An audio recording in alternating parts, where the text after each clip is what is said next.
Torej, noveli arhivskega zakona nasprotujem zlasti iz dveh razlogov, in sicer prvi razlog je zato, ker bo otežil dostop do tako imenovanih udbovskih arhivov, pa ne samo do njih, tudi do ostalih.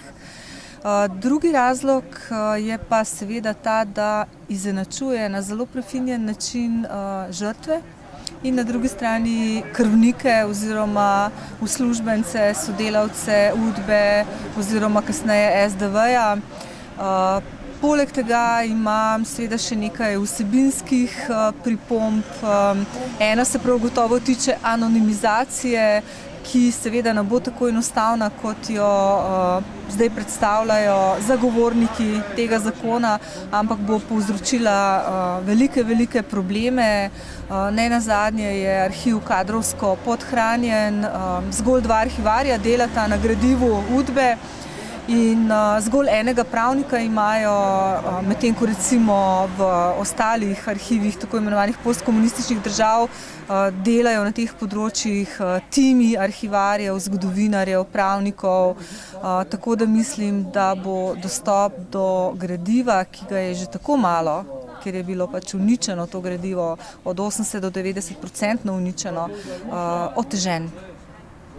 Še eno vprašanje. Koliko gradiva hrani, če poznate podatek, češki arhiv o nekdanji tajni komunistični policiji in koliko slovenski, in kje so razlogi za tako veliko razliko?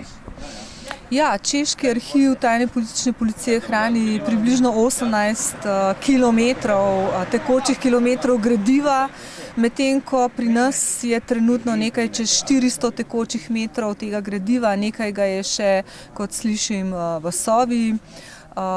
Tudi ostali primerljivi arhivi, recimo slovaški, ki je nekako primerljiv s Slovenijo, hrani kar 4-krat več gradiva kot pa slovenski.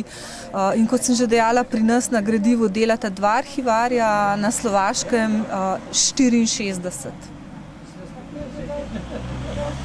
Razlogi, zakaj je tako stanje? Češka ni uničevala arhivov manj, so uspeli kaj ohraniti, Slovaška, če morda poznate kakšen razlog?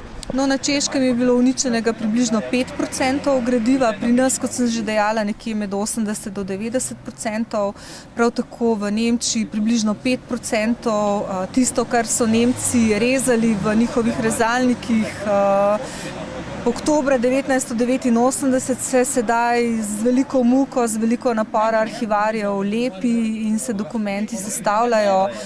Gre za veliko število vreč z razrezanim materialom, medtem ko pri nas seveda so bili uničevalci tega gradiva, bom rekla, kar izvajalci kulturnega genocida, veliko bolj zviti in so gradivo kurili.